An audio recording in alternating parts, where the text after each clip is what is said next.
عیسیٰ نے دعویٰ کیا چونکہ محمد کا امتی تھا، اس نے صرف دعویٰ کیا. علی محمد کا گواہ ہے، اس نے قرآن سنا دیا.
میرے ایمانی اور روحانی جوان بیٹے ہیں، جوان بھائی ہیں. اسی لیے میں یہ بات دینا ضروری سمجھ رہا ہوں. آج ہم پر اعتراض کیا جاتا ہے کہ 3 دن کا علی قرآن کیسے سنا سکتا ہے. تو پھر صاحب بات ہی ختم کر رہے ہیں. بچوں ذرا توجہ کرنا، میں بات ہی ختم کر رہا ہوں. یار سنانے والے کو کیوں دیکھتے ہو، ان ہاتھوں کو کیوں نہیں دیکھتے؟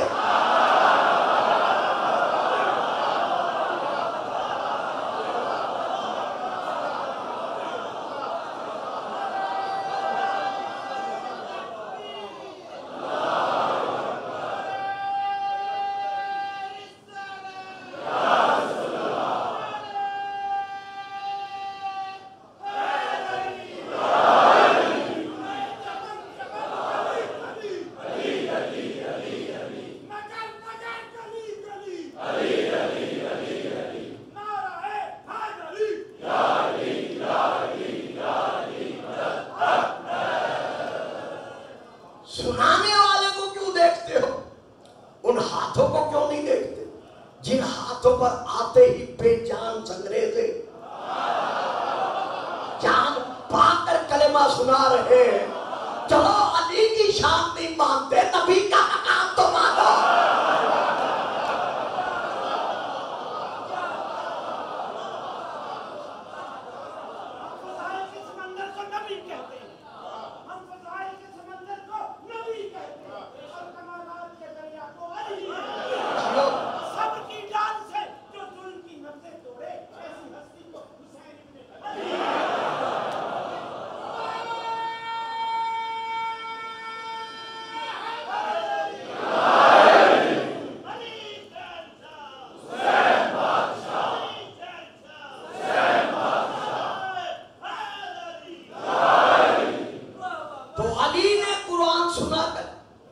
نبی کے ہاتھوں پر. اچھا پھر دیکھیے اب میں کیا کروں، مجھے آگے چلو نہیں پڑتا. رسول کے ہاتھوں پر علی نے قرآن سنا کر یہ منوا لیا کہ ہم قرآن کے حافظ نہیں بلکہ ہم قرآن کے وارث ہیں.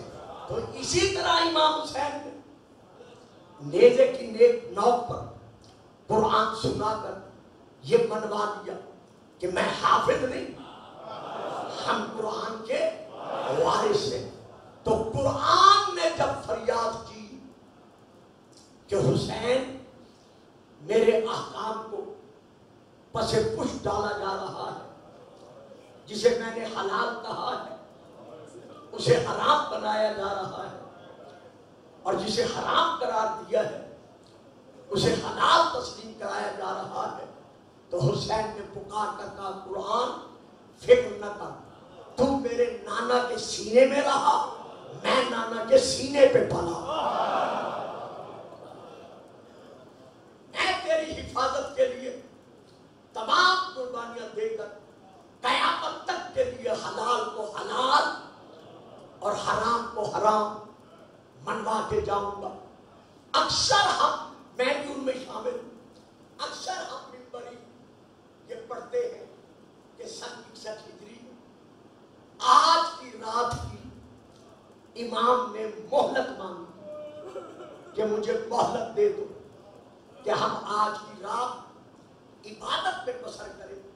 میں انکار نہیں کرتا چونکہ تاریخ ہے، تاریخ کا انکار نہیں کیا جا سکتا، لیکن البتہ اتنا ضرور کہتا ہوں کہ حسین نے مہلت مانگی نہیں بلکہ حسین نے یزیدیوں کو ایک رات کی مہلت دی کہ سوچو، فیصلہ کرو کہ تم کس وقت اپنے قدم اٹھا کر چل رہے ہو. آج کی رات معمولی رات نہیں ہے، آج کی رات وہ رات ہے کہ جس رات میں امام حسین نے آواز دے کر کہا تھا عباس مولا حکم چراغ بجھا دو. سبحان اللہ، ماشاء اللہ. جب چراغ بجھ گئے، امام کا خطبہ موجود ہے، کئی خطبے ہیں آج کی رات کے. ہم کیا کریں، پڑھے نہیں جا سکتے، اتنا وقت نہیں ہوتا. کئی خطبے ہیں آج کی رات کے، ایک نہیں ہے. حتیٰ کہ انسائکلوپیڈیا امام حسین علیہ السلام، اس میں یہ خطبات تقریباً موجود ہیں، جس کا میرے سننے میں آیا ہے کہ بھائی علامہ ریاض حسین جعفری صاحب نے 2 یا 3 کتابوں کا ترجمہ بھی کر دیا ہے. تو امام آواز دے کر کہتے ہیں بھائی عباس مولا حکم چراغ بجھا دو. جب چراغ بجھ گیا، زہرا کے بیٹے نے آواز دے کر کہا لوگوں یہ سارے میرے خون کے پیا تھے.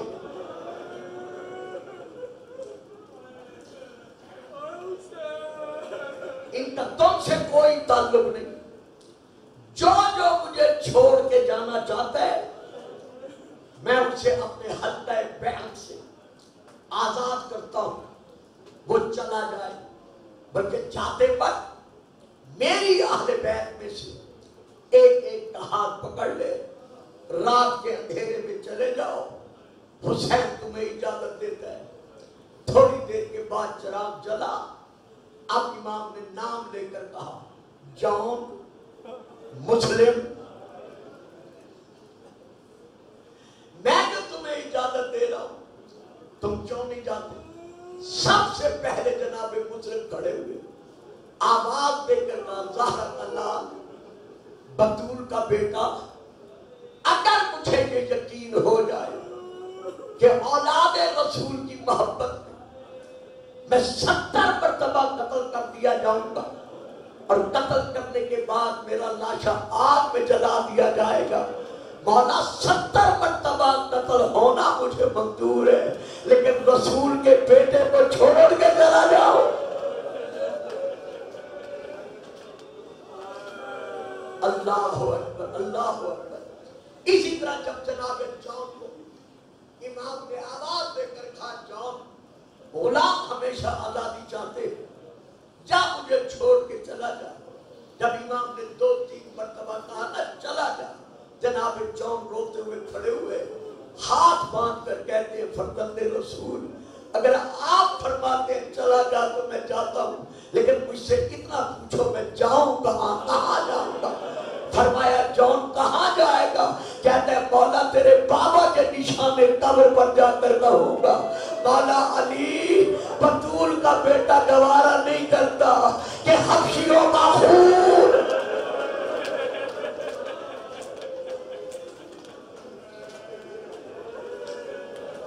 ہاشمیوں کے خون کے ساتھ مل جائے.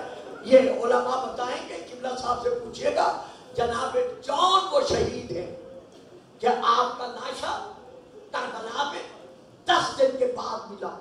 جب 10 دن کے بعد آپ کا لاشا ملا تو یوں محسوس ہوتا تھا کہ پورا علاقہ عطر سے معطر ہو چکا. ساری رات صحابہ کی عبادت میں گزری، مناجات میں گزری. عاشور کا صبح ایسا طلوع ہوا سورج کہ ایسا زہرا کا گھرانہ لوٹا گیا کہ آج تک تاریخ ان کے غم میں رو رہی. انصار مارے گئے، یاور اور ناصر شہید ہو گئے.